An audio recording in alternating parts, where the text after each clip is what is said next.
Okay guys, let's just take a moment for all of those non-football fans around the globe suffering during this World Cup.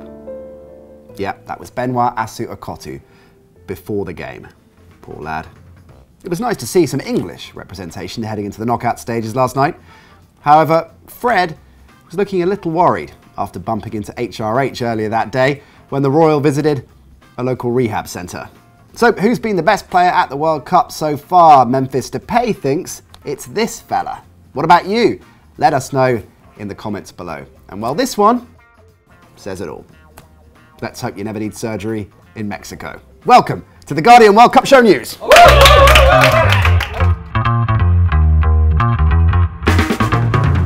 Give it up for Leroy Fer, the man who once spent 22 grand on a pet horse for his girlfriend before realising she had nowhere to put it. Fer grabbed the headlines once again with his super sub goal as the Dutch top Group B.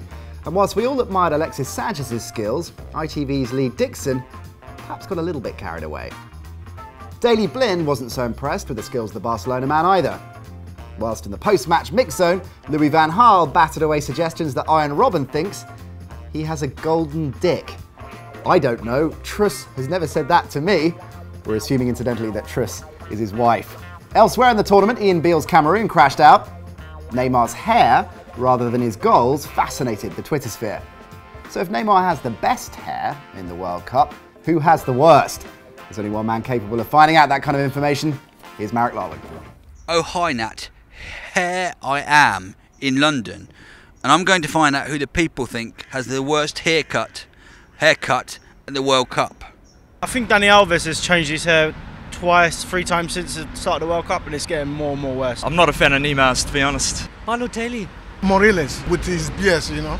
I think it's horrible. A disappointment is Ronaldo. Balotelli. Asamoah Gyan shaving the number 3 into the side of his head is a particular amount of hubris there. Balotelli. There we have it. Totally pointless. Back to you.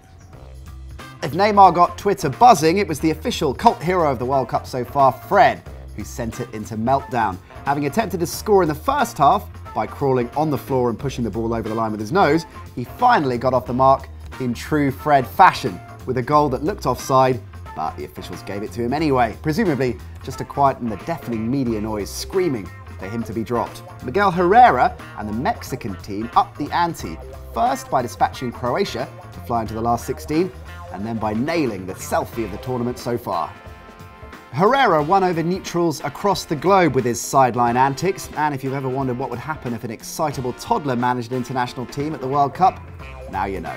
Spain-Australia saw us all wave goodbye to David Villa, which predictably unleashed the waterworks. It was an ever so touchy-feely game. If we had £1 for every hug, kiss and squeeze witness, we'd have earned as much as Fernando Torres since his last goal. So without further ado, let's get the hug fest started. We can't play this game anymore, but can we still be friends? Iker Casillas may have been another of this legendary Spanish team to say goodbye. Pepe Reina was given the nodding goal ahead of Casillas, securing his place in the team, mainly by proving his flexibility. This is his open palm, crouching lotus face. And tonight, England, as mid-90s R&B sensations Boys to Men once said, have got to the end of the road. Though probably they won't be harmonising on street corners and shaking quite yet, with Roy Hodgson starting a young team against Costa Rica that includes Ross Barkley and Man United target Luke Shaw. Vanquisher of England Luis Suarez has piled into the English media once again, citing criticism as an inspiration for his 2-goal killer display against the Three Lions. Yep, that's the same disrespectful English media that named you Footballer of the Year less than 2 months ago. England have been eliminated from the group stage of a World Cup only once before this tournament, back in 1958, but have never recorded nul point. 2 goals so far is their joint worst output at a World Cup finals. Tonight's opponents, Costa Rica, have only conceded 1 goal in the tournament so far, whilst England's disappointing 6% shot conversion rate means they're staring at their worst ever World Cup. Italy have a pass completion rate of 91% at this World Cup. That's the highest of any team competing. Uruguay are averaging, surprise, surprise, 19 fouls a game and are only one of 5 teams to pick up a red card.